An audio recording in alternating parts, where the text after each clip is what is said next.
Dok, berarti kalau misalnya orang asam lambung ini yang dibutuhkan apa nih dok? Enzim yang banyak atau gimana nih dok? Ya, Terus apa gunanya enzim untuk asam lambung itu dok? iya. Jadi sebenarnya kan Tuhan itu maha baik ya, Mbak Carmila. Dia udah ciptakan segala sesuatunya itu sesuai dengan apa yang kita butuhkan. Tapi kadang-kadang manusia itu dia memberikan tubuhnya itu tidak sesuai dengan apa yang dibutuhkan, tapi apa yang diinginkan. Nah, dari mulai dalam mulut itu sebenarnya Tuhan udah memberikan zat-zat yang membantu sebenarnya dalam proses pencernaan. Contohnya, kita punya air liur. Air liur itu sebenarnya mengandung zat-zat enzim-enzim yang baik sekali bagi tubuh kita. Pertama, dia bisa mematikan kalau ada bakteri atau virus yang melalui saluran pencernaan kita di awal. Karena di sini ada di dalam saluran pencernaan kita, rongga mulut itu ada silia-silia yang bisa menangkap kalau ada bakteri ataupun virus yang akan lewat. Walaupun mungkin tergantung imun kita lagi ya, kalau imunnya kurang baik mungkin masih ada yang bisa lolos bakterinya. Tapi kalau imunnya baik itu bisa tercover sebenarnya.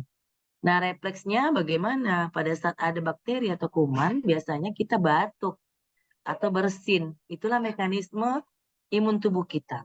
Nah, di sini kita udah ada air liur. Air liur ini membantu proses di mana dia kalau misalnya zat pati yang kita makan, dia bisa bantu ini ya, mengurai mengurai zat pati. Jadi makanya kita nggak boleh makan itu langsung telan. Jadi makan itu sebaiknya kita kunyah dulu. Punya.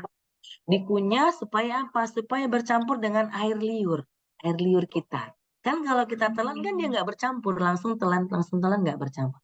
Tapi karena kita kunyah, dia bercampur, disitulah aktif daripada enzim yang ada di saluran ini ya di kelenjar mulut kita, air liur kita itu dia aktif bersentuhan dengan makanan yang kita makan, dia sudah menghemat kerja daripada saluran pencernaan kita.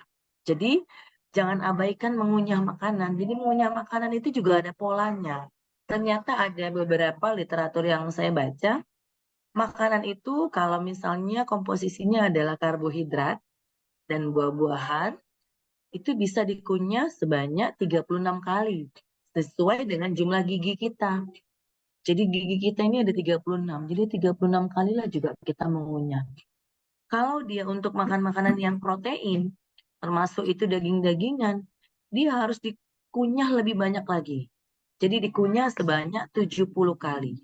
Nah, gunanya supaya tadi memeringankan kerja daripada saluran pencernaan kita. Bayangkan kalau misalnya makanan itu masih utuh, kita telan, maka akan setengah matilah enzim di dalam saluran pencernaan kita. Ada tiga.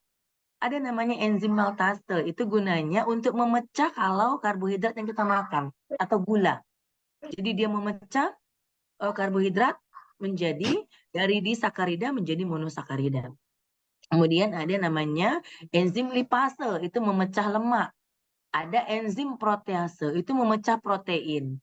Nah, kalau di dalam saluran pencernaan kita kan ada ini ya, ada flora-flora ya, ada namanya bakteri yang menguntungkan kalau bahasa awamnya. Ada yang bakteri menguntungkan, ada bakteri yang merugikan, bakteri jahat ya.